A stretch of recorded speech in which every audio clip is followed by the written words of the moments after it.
Welcome to Behind the Headlines, the weekly news roundup from Utah Public Radio and the Salt Lake Tribune. I'm Tom Williams.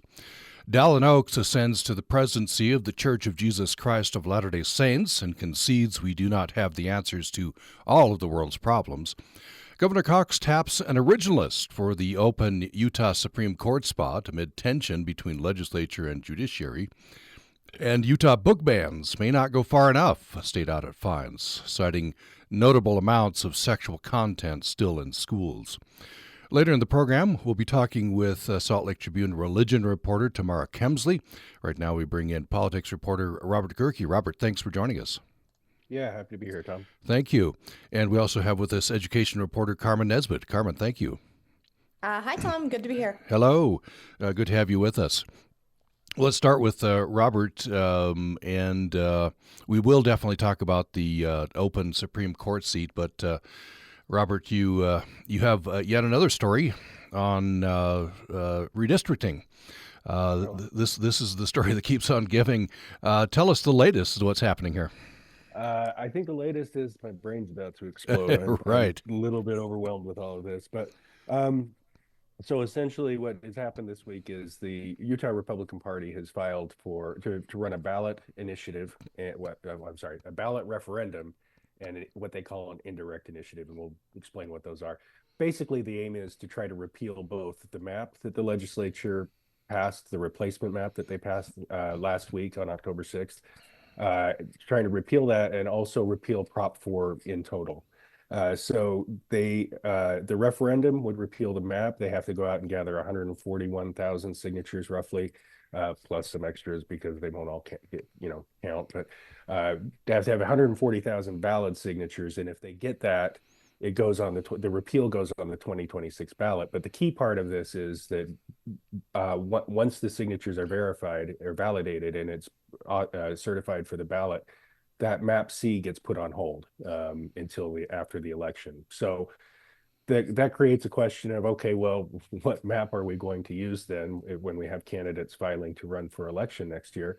That's where the indirect initiative comes in. And so in Utah law, if you gather 70,000-ish signatures, valid signatures, you can compel the legislature to have an up or down vote on a specific proposal. And in this case, their proposal is to repeal Proposition 4, which had that ban on partisan gerrymandering that led to the court fight, that led to the maps being thrown out.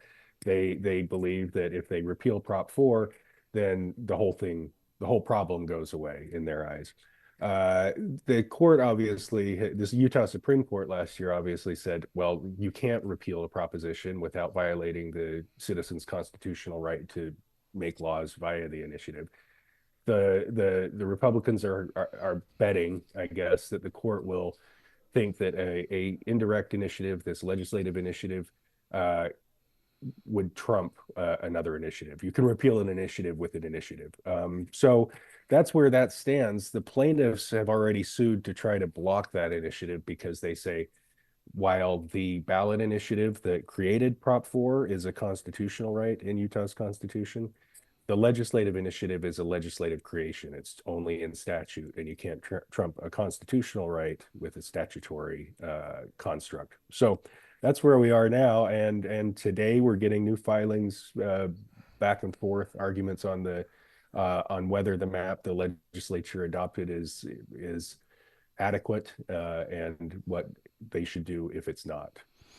So if organizers get enough signatures for the referendum, would that be voted on next November? Well, so it would go on the ballot next November, but it would kind of be immaterial at that point because we would already had to have an election for those congressional seats. And win or lose, there's got to be some sort of, I talked to the lieutenant governor, and I don't want to, overstate it, but she was kind of pulling her hair out because what is the map going to be? She's already told the court, her attorneys have already told the court that they need a map in place no later than November 10th. So county clerks can start making preparations for the filing period, which is January 2nd. Both these initiatives, both the legislative initiative that they're attempting and the referendum have deadlines that would put it well past November 10th. Signatures are due for one on November 15th, the other a few days later.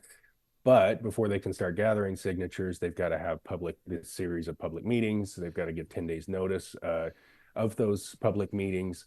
And then they can start gathering signatures 3 days after. Then once they're submitted, assuming they get all the signatures, once they're submitted, then the county clerks have 3 weeks to validate this. So that puts you into December potentially.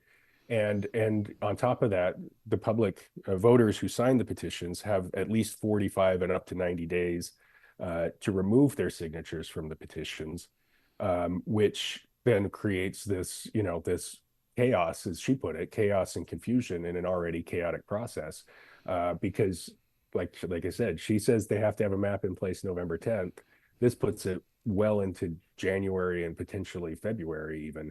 If all of those time windows have to run their course. So it's really mayhem right now, and that's why I said at the beginning my brain's going to explode, I think. Right. Yeah, this is the bottom line, legislature really doesn't like Prop 4. They're trying anything they can to get rid of that, and they don't like the ruling, judicial ruling. So it could happen, I guess, that you file for a district, you run for that district, but you don't know if you're going to be serving that district. Going to be serving, yeah, 100%. Because if Prop 4 is repealed, the Republican Party, the Republican Party chairman Rob Axson argues that the map would go back to the map that we've got in place now, which is very different, obviously, than the map that the legislature adopted, the replacement map. And it's obviously very different than the map that the plaintiffs submitted. So it creates this real uncertainty. And then it also opens the door for litigation. I mean, the legislature's already said that they're going to sue. As we saw, the plaintiffs have sued, it's the League of Women Voters and Mormon Women for Ethical Government. They've already sued to try to block this indirect initiative.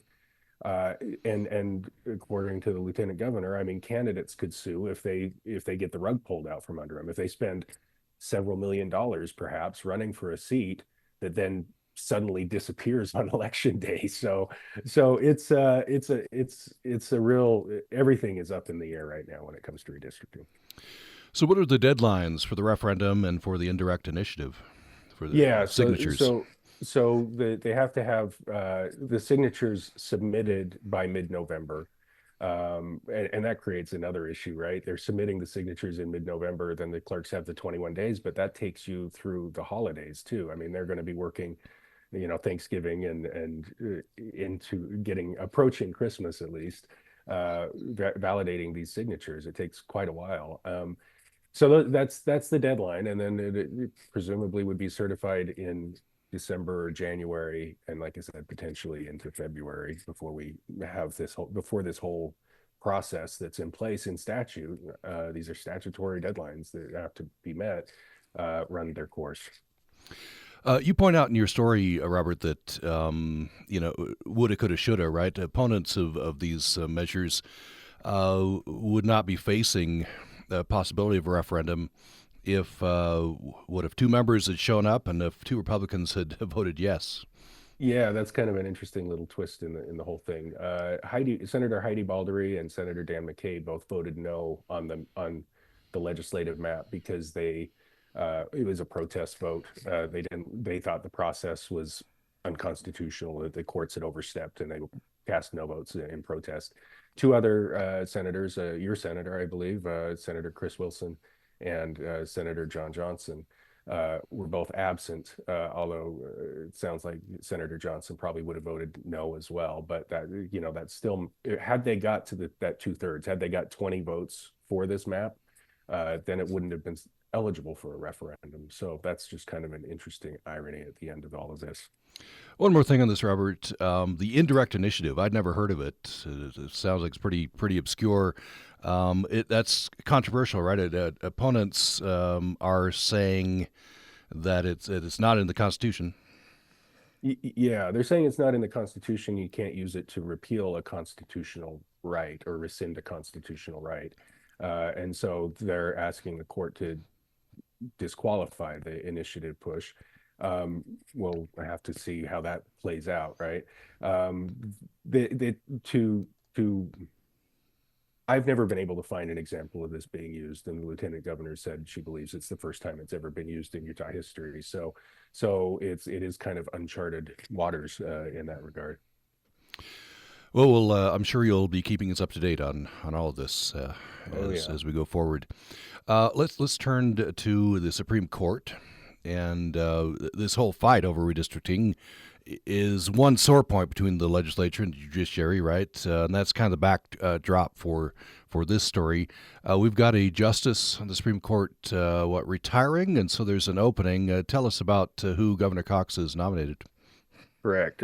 So Justice John Pierce is stepping down from the court, effective, I believe, December 1st. Governor Spencer Cox has picked John Nielsen, who to replace him. John is a former law partner. Former law partner with Justice Tom Lee, Mike Lee's brother. He says he's a textualist and an originalist. He is currently a judge on the Third District Court.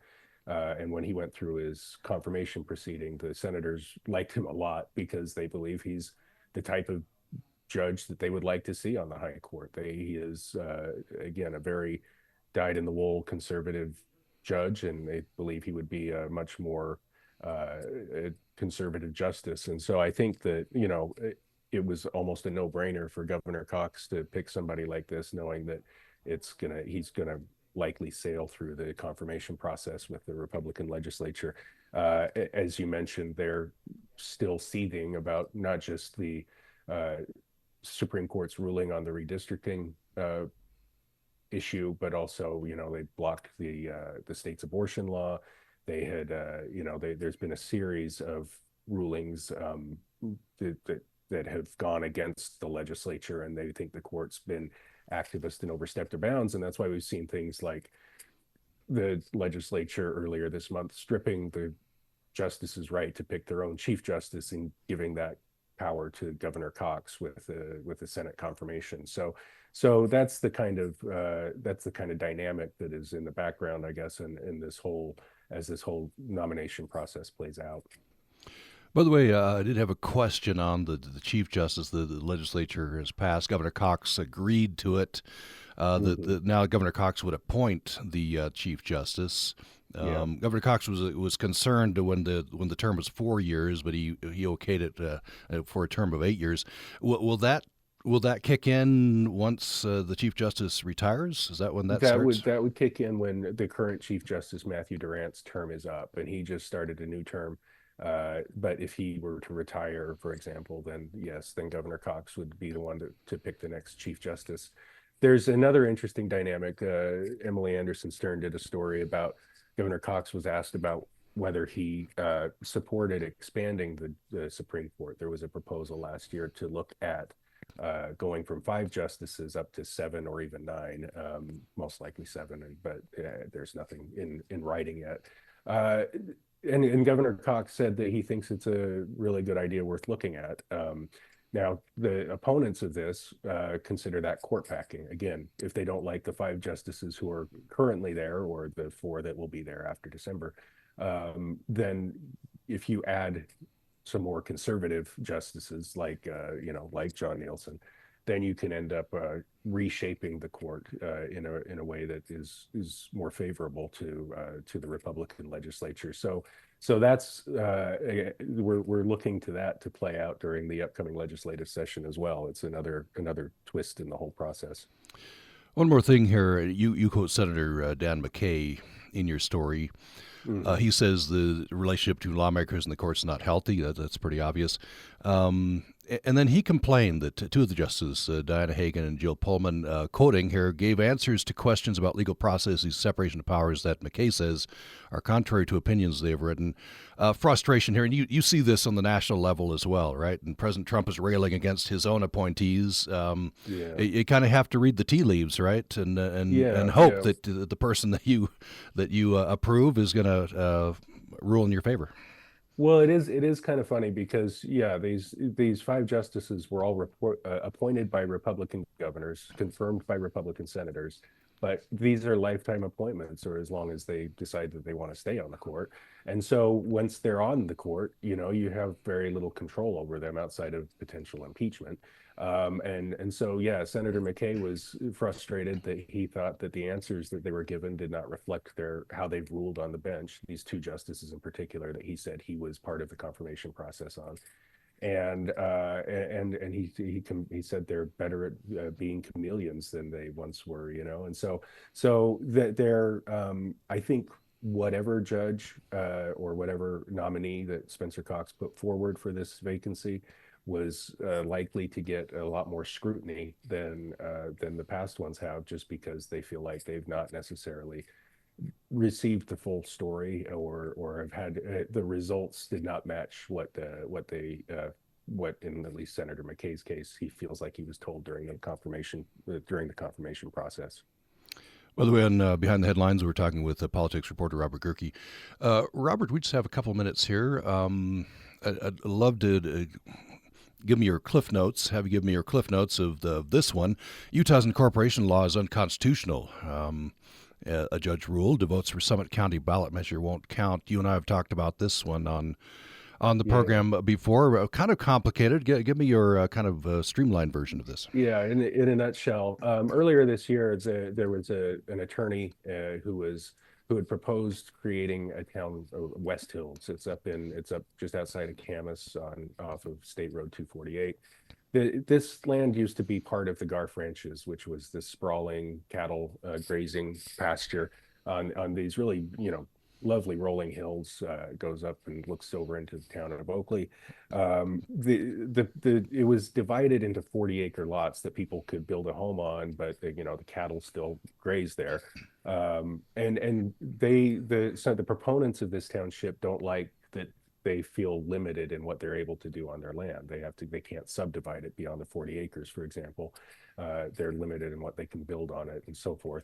And so they want to incorporate because they think that would give them more flexibility in the process.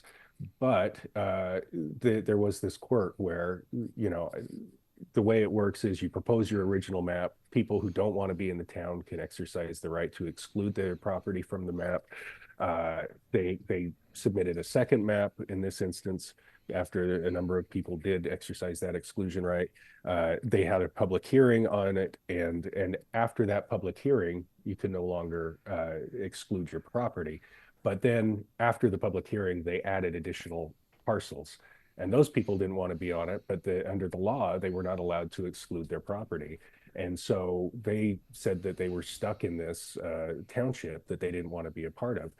Judge Matthew Bates ruled this week that that law is unconstitutional because if Group A, if those original people get to exclude their property, then people all along the process are entitled under the Uniform Operation of Laws Clause in the Utah Constitution the same right to exclude their property. And if they were arbitrarily denied that right, then the law is unconstitutional. So he struck down the law and said that the incorporation vote can't go forward. So those 47 people, by some estimates, it might be a few more than that now, but at one point it was estimated at 47 people who would be voting in the November election on this incorporation issue.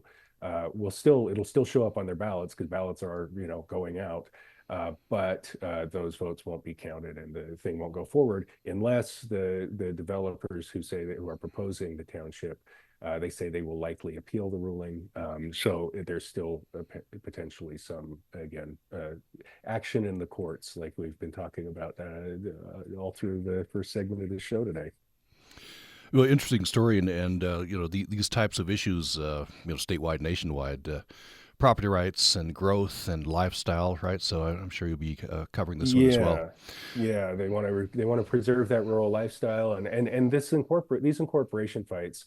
West Hills, this ruling just applies to West Hills, but these incorporation fights are happening all across the state as we speak, and so we'll send the legislature back to the drawing board to try to refine that law and make it one that would pass constitutional muster. Salt Lake Tribune politics reporter Robert Gerke has been with us. Thank you, Robert. We're going to take a break. When we come back from that, we're going to be talking with education reporter Carmen Nesbitt. And here is the headline: Utah book bans may not go far enough. A state audit finds, citing notable amounts of sexual content still in schools. You are listening to Behind the Headlines, the weekly news roundup from Utah Public Radio and the Salt Lake Tribune. I'm Tom Williams. More following this.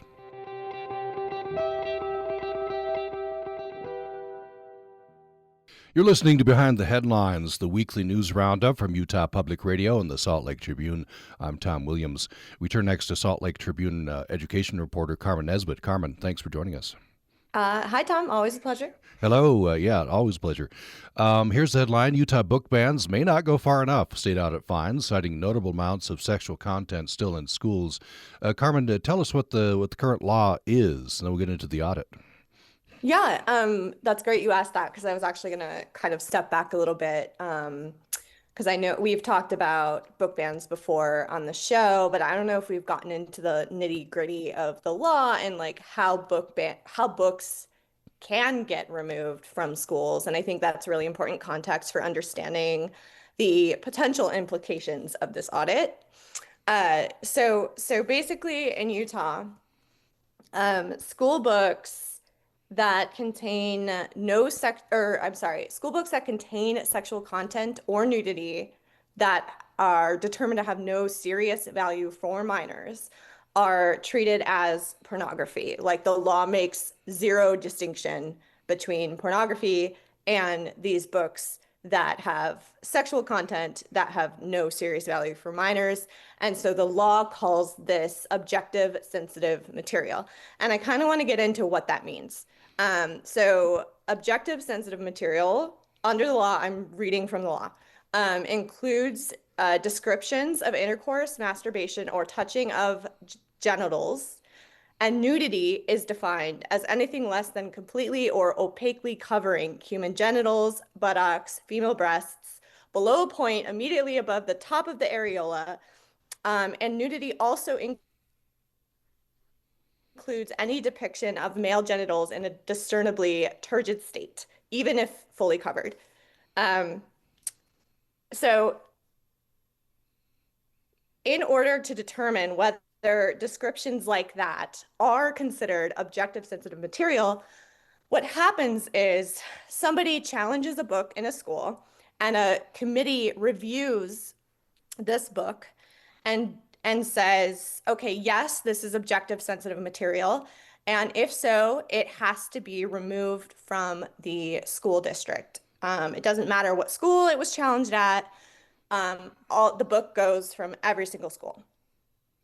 And so then if at least 3 school districts or 2 districts and at least 5 charter schools reach the same conclusion about the same title, then that book can be removed from all schools statewide.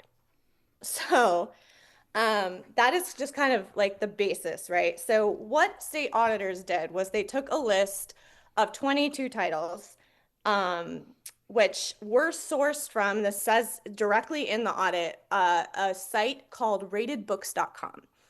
And ratedbooks.com is founded by Brooke Stevens, who is a member of the conservative parent rights group, Utah Parents United. And this group has kind of been very vocal about removing content that they find objectionable from schools. So they took this list of 22 books and reviewed the titles for objective sensitive material. And they basically concluded that 95% of the books had sexual content that would potentially violate Utah's law. And among those titles were The Bluest Eye by Toni Morrison, Wicked by Gregory Maguire, and A Clash of Kings by George R.R. Martin. And they concluded that because this sexual content exists still in high schools specifically, these books, I just want to point out, these books were not found in middle schools or elementary schools. that they recommended more robust material selection processes. So instead of kind of relying on a parent or a member of the community to challenge a book, and then that school's committee reviewing the book to determine if they find it objective, sensitive material, they recommended more policies for kind of that front end selection process where schools and librarians are vetting books. And so that kind of, we don't know what's going to happen as a result of this audit, but there is potential maybe for more legislation surrounding book selection process. And yeah, like I don't know if it's going to happen or not, but that's kind of the implications of this audit. So just to emphasize a couple points there, the audit seems to be suggesting, as you said, a more proactive approach, not relying on complaints to trigger a review, but when libraries do intake, that the review would happen at that point. Yeah, yeah. That's that was the recommendation essentially, stronger policies, and we don't know how lawmakers are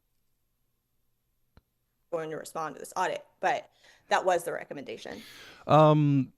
The auditors appear to have gone beyond what's in the law. They examined books for language and violence as well. That's not currently in the review process, right? No, that's not considered part of the criteria for sensitive material. But they did in those books found more than 800 instances of F words and C words, and 112 occurrences of domestic and or war fighting related violence. And the report kind of says they looked for that out of legislative concern. Are the auditors suggesting that goes in the law? The review is additive for language and violence. No, they made no suggestions about that, but yeah. just kind of included that in the study, I guess. Yeah. So we'll see what the legislature does. Of course, January is when the session is. So you point out in your story, Carmen, that the audit comes on the heels of Banned Books Week. There's a sensitive issue with public libraries. I guess we should point out this process, the removal of these books, is from school libraries, right? This does not affect the your local public library. Yeah, that's correct. And I think what some of these groups are pointing out, and I'll take the Bluest Eye for instance. This book is written by one of the first Black women, or the first Black woman to receive a Nobel Prize in Literature.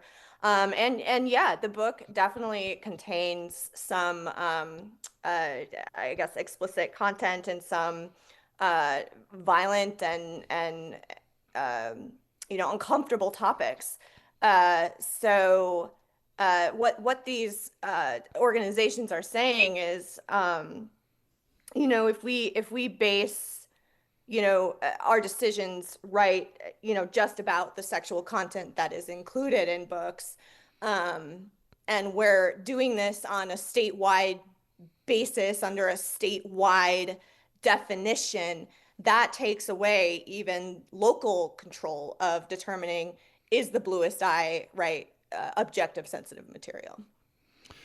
All right, Carmen Nesbitt, education reporter, has been telling us about this. We have a couple minutes here.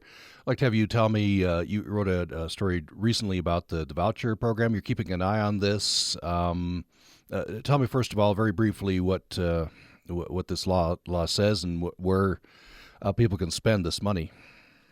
Yeah, so the program was ruled unconstitutional over the summer. And the state is repealing that decision with the Utah Supreme Court. So that is still going through the process. There's been no ruling on that yet, and so we're still trying to find out and learn if the Supreme Court will agree with the lower court's ruling that the program is unconstitutional. But until that happens, The program has been allowed to continue. However, this year looks a lot different than last year. Uh, Basically, it affords homeschool and private school students a scholarship to spend on private school tuition, homeschooling costs, and a variety of other things. Last year, every single student, regardless of whether they were homeschooled or went to private school, got a $8,000 scholarship. And the rules around what the money could be spent on were, let's just say, very broad.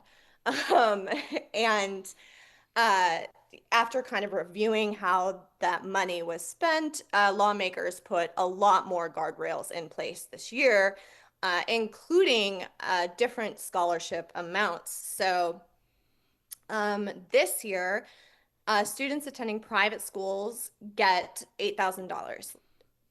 But then homeschoolers between the ages of 5 and 11 only get 4,000, and homeschoolers between the age of 12 and 18 get $6,000.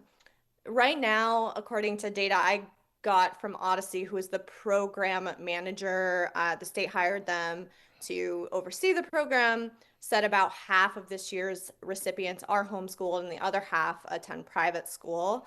Um, and About 40 million as of the end of September has already been spent. The program has about 100 million allocated to it this year. Um, and yeah, it was just kind of a initial snapshot of where the money is going, who's getting the scholarships, and what it is being spent on. I'll just mention here that I guess the law, the most recent law capped at 20% of the scholarship amount can go to extracurricular and physical education expenses. As you pointed out, Carmen, that originally there's really no hard and fast guidelines. I guess you could spend it all on field trips and such. Yeah. Yep, and that's why lawmakers kind of put that guardrail in place to say, hey, you can't spend your entire scholarship on, I don't know, a rock climbing gym or extracurricular activities like horseback riding. They also banned a lot of other things that were allowed last year, including ski passes and lift tickets.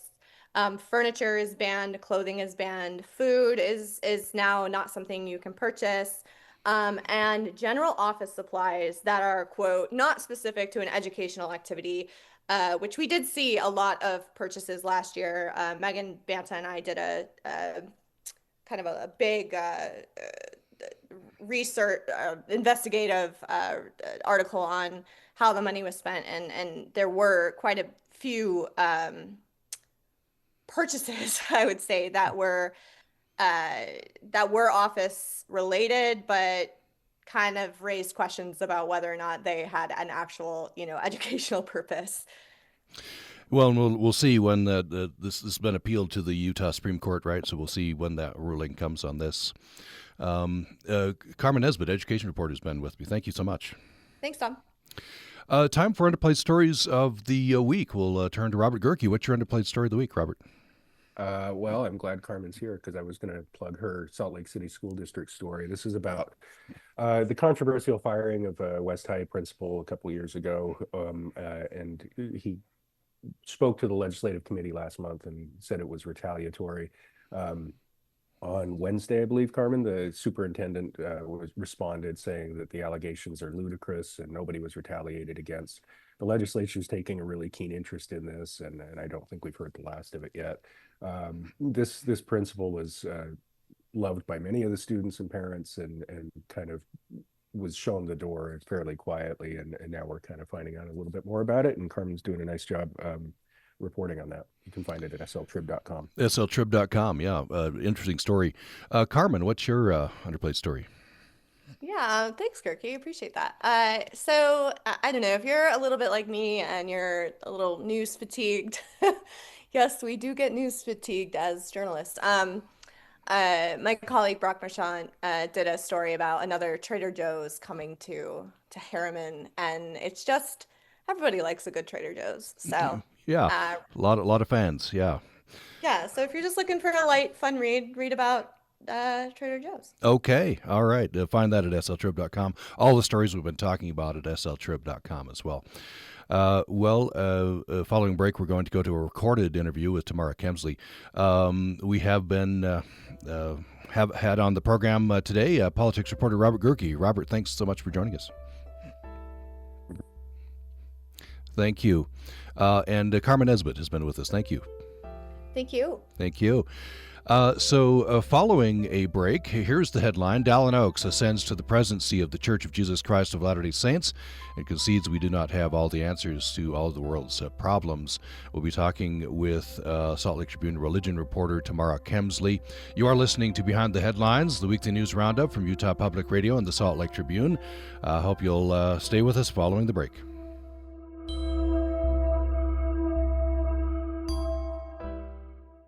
On this part of the program, Behind the Headlines, we are going to be talking with Salt Lake Tribune religion reporter Tamara Kemsley. You are listening to Behind the Headlines, weekly news roundup from Utah Public Radio and the Salt Lake Tribune. I'm Tom Williams. Tamara, thanks so much for joining me. Yeah, good to be here. So here's the headline. Dallin Oaks ascends to the presidency of the Church of Jesus Christ of Latter-day Saints and concedes we do not have the answers to all of the world's problems. Of course, the Dallin Oaks being the president of the church, not a huge surprise. That if it hadn't been, that would have been a huge break with precedent, I guess. Yep, going back all the way to Brigham Young, this is how it's happened. It's the most senior apostle after the prophet of the church is the one who ascends to the next top spot once that man passes. So we knew that this would be the case, with the caveat that, you know, the church does claim to be an ongoing restoration, open to continuing revelation. So that always means that there is the chance for evolution in certain practices, beliefs, and teachings. But no, it was very much status quo. The only surprise, I would say, was that rather than going with the most senior the biggest surprise would be in the elevation of Apostle D. Todd Christofferson to the first presidency. And the first presidency is the governing first body. It is holds the most authority. The 12 do council all together, but it is the first presidency that are sort of that the counselors to the prophet are considered those two right-hand men. And Christofferson is a relative young buck at the very at 80 years old. He's considered a fresh face and is pretty far down the line in terms of seniority. So he jumped over a few of his peers to be elevated to that position.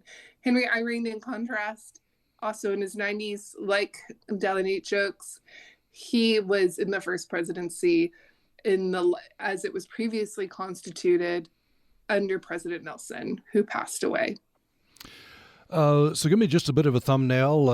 Dallin Oaks, lawyer, Utah Supreme Court, former president of BYU. I guess there's some of the highlights. Yeah, his happiest days, or the job that he really enjoyed the most before at least his entering the apostleship, was being a judge. He had served he had worked as a professor at the University of Chicago, where he went to law school. He was the president of BYU from 1971 to 1980. But in reading the biography written by Richard Turley that relies heavily on his personal journals, it's clear that Oaks just reveled in the life of a jurist, and that he loved the argument and the presentation of facts, and just the putting his legal mind to work to solve problems and come up with different arguments. Loved that life. So he was considered at one point a potential nominee for the U.S. Supreme Court, but was not ever nominated. Perhaps he would have been if he hadn't been made an apostle, because an apostle, you cannot hold any other position any other. It is a full-time job. But previously to becoming an apostle, he did make it onto the Utah Supreme Court. So what did brief remarks, I guess, at that brief meeting or broadcast? What did Dallin Oaks say upon becoming president of the church? Exactly what you would expect. He talked about, the humility, the responsibility that had been put upon his shoulders, how grateful he was to President Irene and President Christopherson. And it's a bit confusing, but anyone who was in that first presidency gets the title president. So even though Dallin Oaks is the president, they're all referred to now as president. So anyways, he said he was grateful to Irene and Christopherson for accepting their responsibilities, for his all the other 12 apostles, for their support, and that he is committed to serve the Lord. He did say that, one of the phrases that we obviously pulled, as you quoted at the top of the story, is that he did say, we don't have answers to all the world's problems. He says they've not yet been revealed. But he says what we do know is that we are all children of heavenly parents. And that was interesting to use the term parents, a reference to the LDS belief in a heavenly mother or mothers, as he has recently noted in a separate address. So he talked about the heavenly parents and that we're all called to serve children, the children of God. So what is also notable, I think, and worth pointing out, is this was not a news conference. They did not invite the press to ask any questions. They didn't answer any questions. It was simply a live streamed event held in front of an audience of church employees and high-ranking officials, and that breaks with precedent and is perhaps one of the more the things to watch. What does that portend? What you talked with several people. Maybe we can get some of these themes in here. This is speculation; we don't know for sure. But what are some themes or emphases that we think, or people think, that President Oaks might be putting forward? Yep, spoke to different Mormon studies scholars. Benjamin Park, Taylor Petrie, Janon Graham Russell, Brittany Romanello, and then, of course, Jana Reese, who is a religion news service columnist and sociologist.